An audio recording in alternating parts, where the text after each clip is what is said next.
Hello kakabsat, for today's video garod kakabsat kadda kami tatta dito'y banbantay, turturod ti ayan mi, kabalyo ken baka ti kakadwami, bulbulong ti kay gayo ti linong mi. Pasensyahan yun garod kakabsat no kastor ti voice over tayo tatta kasi nga madama iti bagyong Nika kakabsat. Keep safe po sa ating lahat. So tatagarod kakabsat apang kami agpasyar iji karubami nga maysa tapno tikas tapang kami agdawat iti manok nga mabalin mi nga maparty. Kinakabahan niya ako kakabsat sa hagdan na yan kasi baka biglang maspak lalo na idi data insan kon iti nagbadik nga kasta akala ko maspak nga talaga buti na lang hindi. Sa mga hindi po nakakaalam, dito po dati kami nakatira. Lumipat lang po kami sa baba. Yes, aji dati nga balay mini. Annalyn! Ah!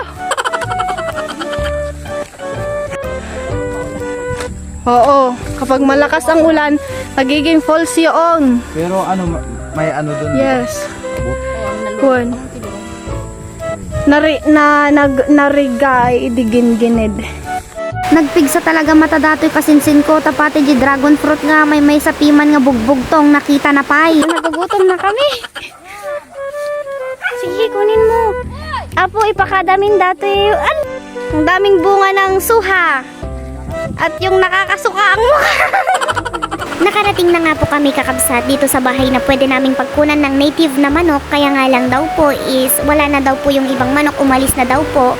Kaya anya kay garod ti mabalinan may kakabsat. Kumatang kami latan ati manok, ura nga native basta masida nga manok. Yung kalding na lang yun, oh. Wala kami kaldi. Or yung pagmumukhang kalding. May nakita nga akong sampalok dito. Kaya yan na lang ang kinuha ko. Masarap yan isawsaw sa bagoong na may suka at sili. Sana'y hindi ako mahuli ng may-ari. Inpakada ko naman dun sa puon niya kaya pwede na siguro. Kumuha na nga rin po ako ng talbos ng kamote para pandagdag ulam na rin. Kasi masarap po kasi yan isawsaw sa bagoong na may kalamansi at sili. So let's taste the dragon fruit kakabsat noon niya taste na iti tinakaw ay inpakada iti puon na. Biglang napatulala ak garo dita. Dekman ang muno apay kasi iti taste na naima si gamit. Pelo ni Annalyn.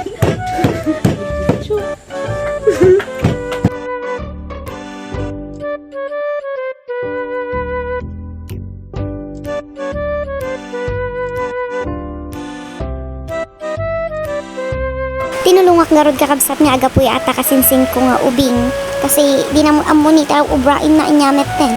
Tapos makial alam manin nga rod kakabsat data pet fib iti vlog ko nga kasinsin ko nga ata inyamet datan. Siya man, pos nagkapsok. Nyamit ten, usto lagarudin. Hindi ka nga imakain. Hindi siya man. Ay, huwag kang makialam, agap-apoy lagarudin. Okay na, makalakat na. Agad ko ngang iniwan yung kasinsin ko na yun na napel-pelo na ako sa kanya kaya magme-merienda na lang ako kasi nagugutom na ako. Bahala na sila doon. Parents ang ganyan, gusto ko na. Maamit. Ano ko kaya ba? Ano kaya? Hindi ka naman nagsapaman ako. Muna nga taon mo. Adawan tayo. Isa nagsapampalangan?